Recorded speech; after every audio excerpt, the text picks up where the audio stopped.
யாழ்ப்பாணத்தில் ஒருவரை அவர் பார்க்கும் தொழிலுடன் இணைத்து அடையாளப்படுத்துவது ஒரு மரபு.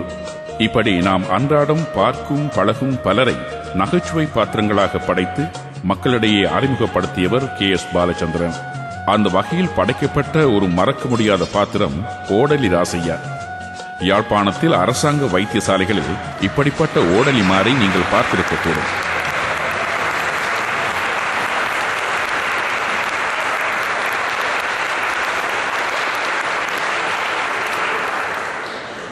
நான் தான் ஓடலி ராசையா. எന്റെ அப்பரும் ஓடலியா இருந்தவர், எന്റെ பாட்டனாரும் ஓடலியா இருந்தவர். நானும் ஓடையிலாமல் ஓடலி ராசையாவை வந்தேன். உங்களோட டாக்குத்தரையா எழுதுற எழுத்தெல்லாம் எனக்கு ஒரு ஆளுக்கு தான் விளங்கு. உங்களுக்கு சொன்னா என்ன? முந்தி எங்களோட ஆஸ்பத்திரியில வேலை செய்த ஒரு பொடியன் டாக்குத்தர், ஒரு இளம் வயசு டாக்குத்தர் தன் கேர்ள் ஃப்ரெண்டுக்கு எழுதின கடிதங்கள் எல்லாம் அந்த பட்டு என்னட்ட கொண்டு வந்துதான் நான் தான் வாய்ச்சி சொல்றேன். நான் என்ன எழுதியிருக்கேன். அப்படி டாக்குத்தரையா எழுதுற எழுத்தெல்லாம் எங்களுக்கு தான் விளங்கும். அவர் எழுதுறத நான் என்னென்றாலும் நினைச்சு தருவேன். நீங்கள் வேண்டி குடிக்கிறது உங்களோட தலை எழுத்து. எல்லா வருத்தக்காரரும் வரிசையா வாங்கில்கள்ல இருங்கோ. உங்களோட தாட்சி விளையாட என்னால் இயலாது, ஓடி பிடிச்சு விளையாட இயலாது, வரிசையா இருக்க வேணும். டாக்குதிரையா இப்பதான் வந்தவர், நம்பரின் படி போக வேணும். வயது குதிராஜான். என்னது வயது குதிராஜான்? என் அப்பர் எனக்கு வச்ச பேர் ராசையா. எல்லாரும் கூப்பிடுறது ராசையா அண்ணன். நீ என்ன வயது குதிராசையான்? இல்ல, எனக்கு வயது குது. உனக்கு வயது குதோ? சரி சரி இரும், நான் டக்கண்டுமே அனுப்புறேன். சில பேரும் சாப்பாடு பிறகு 3 நேரம் 3 குளிசை, பச்சை சிவப்பு மஞ்சள் 3 குளிசை. சாப்பாடு பிறகு 3 நேரம். என்னது சாப்பாட்டுக்கு வழி? அப்ப பரவாயில்ல. சாப்பாடு பிறகு எடுத்தாலும் ஒன்றுதான், சாப்பாட்டுக்கு முந்தி எடுத்தாலும் ஒன்று. சாப்பாடா சாப்பிட்டாலும் ஒன்றுதான். கொஞ்ச நேரம் விட்டனென்றால் என்னட்டையே சாப்பாட்டுக்கு காய் வைப்பான் போல கிடக்கு. தம்பி சில பேரும் எக்ஸ்ரே படம் எடுத்துக்கொண்டு சொன்னவரில்ல டாக்குத்துறையா, எடுத்துக்கொண்டு வந்தேன். நீரே எடுத்துக்கொண்டு வந்தேன். நல்ல சவுண்டா இருக்குது. கொண்டு வரும் பாப்பா உம்மோட எக்ஸ்ரே படம். இங்க வேறுங்க சுன்னாகம் பிரின்ஸ் ஸ்டுடியோவில குட்டிக்குரா பவுடர் போட்டு படம் எடுத்திருக்கிறேன். சின்னாகம் பிரின்ஸ் ஸ்டுடியோவில குட்டிக்குரா பவுடர் போட்டு படம் எடுத்த நீர் சென்னும் கொஞ்சம் பூசாதேமேன் படத்துல மணக்கும். டாக்குத்துறையா எக்ஸ்ரே படம் எடுத்துக்கொண்டு சொல்ல அவர் சுன்னாகம் பிரின்ஸ் ஸ்டுடியோவில குட்டிக்குரா பவுடர் போட்டு படம் எடுத்திருக்கிறேன். இந்த படத்தை பெருசாக்கி கொண்டாதேன். நம்முடைய மேனேஜ் பிள்ளைகள் எல்லாரும் பெருசா இருந்து ஒரு குரூப் போட்டோ எடுத்துக்கொண்டாதேன். ஆஸ்பத்திரி விராந்தையில ஆணி அடிச்சு மாட்டேன். கொஞ்சம் தள்ளி நின்று இஞ்சால வேற பைட்டு உள்ளக போ.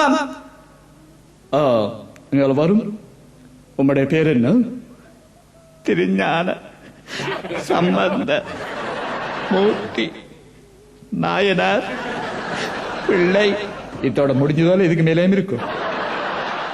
உம்மோட பேர் எழுதுறதுக்கு இந்த சின்ன துண்டில் இடம் காணாது. பேர் எழுதி போட்டு மருந்து எங்க எழுதுற? உம்மோட மண்டையில் எழுதுற. எங்க இருந்து வாரு? கேரவெட்டியில இருந்து. போய் மருந்து எடுத்துக்கொண்டு போம். என்ன யோசிக்கிறீர்கள்? எங்கட டாக்குதுரையா என்னென்று மருந்து எழுதினவரண்டோ? எங்கட டாக்குதுரையாவுக்கு வருத்தம் சொல்ல, வருத்தம் சொல்லி மினக்கிடவே பேர் சொன்னா போதும், ஊர் சொன்னா போதும், உடனே மருந்து எழுதி போதும். பேருக்கு ஒரு தண்ணி மருந்து, ஊருக்கு ஒரு குளிச்ச மருந்து. தப்பி தவறி நீங்கள் எங்க வேலை செய்யலன்னு கேட்டு நீங்கள் வேலை செய்யற இடமும் சொன்னீங்களா உடனே ஒரு களி மருந்து எழுதுவார் பூசுறது. எங்கட டாக்குதுரையாவிட்ட வைத்தியம் பார்க்க வந்தீங்களோ வருத்தம் போகுதோ என்னவோ தெரியா. கட்டாயம் நீங்கள் போவியல் நேரம் மேலோ சட்டம் எங்க விழுந்தொழும்பி வாரியல் வேறும் எனக்கு படிப்பிச்ச சட்டம் பேர் இங்க வேறுங்கோ. தம்பி நீலச்சட்டை எலும்பு சட்டம் பேர் இருங்கோ. எங்க விழுந்தொழும்பி வாரியல் கையெல்லாம் இறைஞ்சுப்பட்டு காலெல்லாம் ரத்தம் வேட்டியெல்லாம் கிழிஞ்சு என்ன நடந்து? அது என்ன தம்பி கேட்கிறேன். நான் இவ்வளவு காலமும் மலை நாட்டுல படிப்பிச்சேனா? ஓ என்ன தெரியும் படிப்பிச்சேன். நான் அங்க இந்த சைக்கிள் பழக இல்ல ராசா.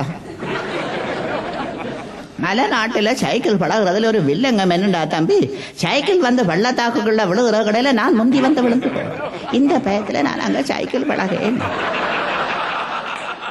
ஊரோட மாறி வந்த அப்புறம் என் மேனேஜி என் ராஜாத்தி செல்லம்மா என்னால என்ன வேறுங்கோ ஒரு நாளும் 2.5 கட்டோதரம் இழைச்சிழைச்சி போய் வாரிகளே ஒரு சைக்கிளை பழகுங்கோ அவனு.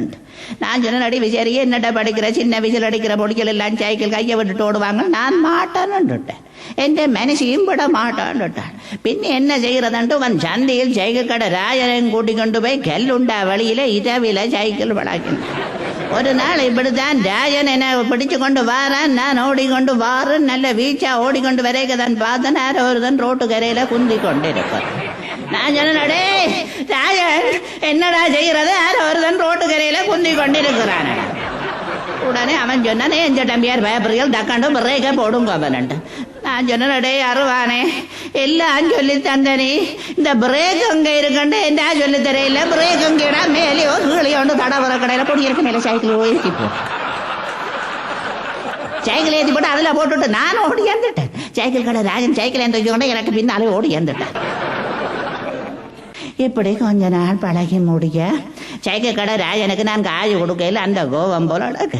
அவன் என்ன பப்பாசி மரத்தில் ஏத்தின மாதிரி ஒரு கதையை சொல்லிவிட்டான். சட்டம்பியார், நீங்கள் சைக்கிள் ஓடைக்க பின்னுக்கு நண்டு வாங்க எம்ஜி ராமச்சந்திரன் குதிரையில போற மாதிரி கிடக்கு,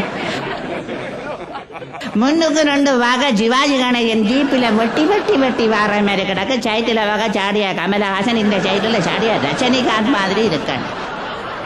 இவன் சொன்னதை நம்பி டேய் சந்தியில் ஏத்தி விடுற, நான் வீட்டை போய் முத்தத்துல குதிச்சு என் மனைச்சி ராஜாத்தி செல்லம்மாவுக்கு சல்யூட் அடிக்கிறேன். அவன் உடனே சந்தியில சைக்கிளை ஸ்டாண்டில் போட்டு என்ன தூக்கி இருத்தி ஸ்டாண்டை தட்டி போட்டு தள்ளி விட்டான். நானும் ஜகடையில் ஏறின சாப்பிட்ற மாதிரி சும்மா ஆடி வாரம் இடக்கடை சைட் கண்ணாடியில பார்த்தபடி ரஜினிகாந்த் மாதிரி கமலஹாசன் மாதிரி ஏதாவது சைட் அடிக்கிறோம். இப்படி பார்த்து ஒரு சந்தி 2 சந்தி 3 சந்தி தாண்டி இன்னும் ஒரு சந்தி தாண்டி இருந்தால் முத்தத்துல போய் குதிச்சிருப்பேன். 3ஆம் சந்தி தாண்டி முடக்க திரும்புறேன். தூரத்துல ரெக்டர் வார சட்டம் ரெக்டரங்க டக்கு டக்குண்டு அடிக்கஞ்சி எனக்கு பக்கண்டு அடிக்க. உங்களுக்கு சொன்ன பெருங்கோ, நான் ரங்குறேன்டா கெல்லு கும்பி மெனங்குத்தி வேணும் மிரிச்சு ரங்குறது. போய்க பார்த்து நான் மெனங்குத்தி கொண்டு இருந்தது மிரிச்சு ரங்கு இருப்பேன். யாரோ படுபாவை வயலுக்குள்ள உருட்டி போட்டு போயிட்டேன். கல்லு கும்பி ஓவசியர் வேற ரோட்டு பறிக்கிறக்க திருப்பி ஏற்றி கொண்டு போட்டேன். கல்லு கும்பி எங்கானையில மெனங்குத்தி எங்கானையில ரெக்டர் கிட்ட வர எனக்கு இங்க பக்கண்டு அடிச்சது. பார்த்தன ஒரு வழியும் தெரியல, பக்கத்துல ஒரு பெரிய வயல் நேரம் விட்டுட்டேன். அது 4 வரம்பு மேலால குறுக்கால் ஏறி விழுந்து நான் அப்பவும் விட்டேன். சேக்கசில குதிரை ஓடுறவன் மாதிரி பாஞ்சு போ. கொஞ்ச நேரத்தால பார்த்தேன் முஞ்சில் 8 போச்சு, பிஞ்சில் 9 போச்சு. 8 9 அதுக்கு பிறகு 10 தானே. ஒன்று சைக்கிளுக்கு 10 போடணும், இல்லையானாலும் எனக்கு 10 போடணும் மட்டும் நான் விட்டேன். இப்படியே போய் தொப்பி கட்டாம ஒரு கிணறு இருந்தது, சைக்கிளோட ரங்கிட்டேன். பின்னேரம் 4 மணிக்கு ரங்கினால் 8 மணிக்கு திரும்ப தொங்கி மேலே ஒரு மாதிரி வந்துட்டேன். சைக்கிள் கடை ராஜன் நீந்துறான் கனபாட்சியல் கலண்டு போய் கீழே கிடக்குறேன். அதுதானே சட்டர், உங்களுக்கு இந்த வயசுல சைக்கிள் பழக்கம். தங்கச்சி இப்பதானே வந்து மரத்தை எடுத்து கொண்டு போனேன், அதுக்கிடையில வாரு என்ன விஷயம்? எனக்கு இங்கிலீஷ் அவ்வளவு விளங்காது. உள்ளுக்க டாகோதரையா இருக்கிறார், அவரை பேசுறா இங்கிலீஷ்ல பேசலாம். உள்ளுக்க போ என்னன்னு கேட்பார். என்ன விஷயம்? இப்பதானே வந்து மருந்து எடுத்துக்கொண்டு போனீர்.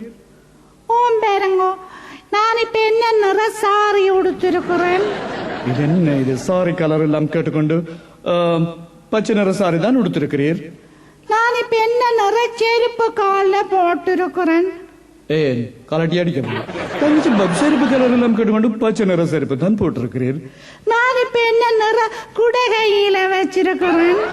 அது பெரிய வில்லங்கமா போச்சு. ஓம் பச்சை நிற சாரி, பச்சை நிற செருப்பு, பச்சை நிற கூட. ஓம் அதுக்கு மோடலி ரசையாவுக்கும் என்ன சம்பந்தம்?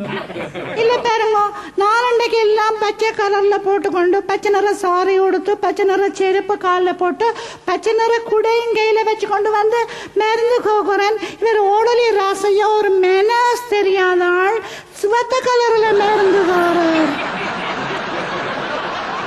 அத கண்ணாடி போத்தலோட பிடிச்சு கொண்டு போக இந்த சாரிக்கு மேட்ச் ஆகுது இல்ல. என்னது இது சாரிக்கு மேட்ச் ஆகுறதுக்கு குங்குமம் விற்கிற இடம் நினைச்சு கீழே நடிகை என்ன தங்கச்சி டக்குன்னு வழியில வந்துட்டு கவனமோ தடக்கி விடாமல் இந்த கையிலோட போறீர். தம்பி தம்பி என்ன பல்லு கொதியன்னு கத்தி கொண்டிருக்கிறீர், சத்தத்தை காணையில போக முள்ளு கேட்டாவுதிரிய விரட்டாம். உமக்கு என்ன வருத்தம்? அண்ணன் எனக்கு ஒரு தலைன்னு ஒரு தலை பேர், ஒரு தலை சுழற்சி, அதோட ஒரு தலை இடு. தலைக்கணம் இல்லையே, அது மாத்திரம் இல்ல போலோட கிஞ்சால வேறம் இவ்வளவுக்கு மருந்து தர நான் எல்லா மருந்து நீர் கலந்து குடிச்சிருந்தால் ரசாயனம் மாற்றம் நடந்து நீர் ஆம்பளைச்சலோட பொம்பளையா மாறினாலும் மாறிடுவேன். தம்பி இது என்ன பல்லு கொதிக்கொண்டு போன நீர் டக்கண்ட வாரு, என்ன விஷயம்? அதே மதையா, நீ ஒரு மதையல், ராகுல் ஒரு பெரிய மதையல். என்ன என்ன நடந்தது? நான் பல்லுகுதி என்று போதன் அவன் ஒரே ஒரு சூத்த பல்லு இருந்தது, அதை மாத்திரம் பார்த்துட்டு மற்ற நல்ல பல்லு எல்லாம் முதுகி போட்டான். நல்ல பல்லு எல்லாம் முடுங்கி போட்டான். நீரேன் கணும் கண்டறியாத வாய போய் ஆவண்டு காட்டுறேன். இது சரி, அடுத்த முறை வேற சூத்த பல்ல நான் புடுங்கி விடுறேன். சரி, இவ்வளவு நம்பரோட சரி, இனி எல்லாரும் மத்தியான சாப்பாடு பிறகுதான் வரவணும். முன்னால தேத்தனி கடையில இருந்தால் ஏதாவது சாப்பிட்டுட்டு வந்து குந்தி இருங்கோ, நானும் டக்குன சாப்பிட்டுட்டு ஓடிக்கிறேன்.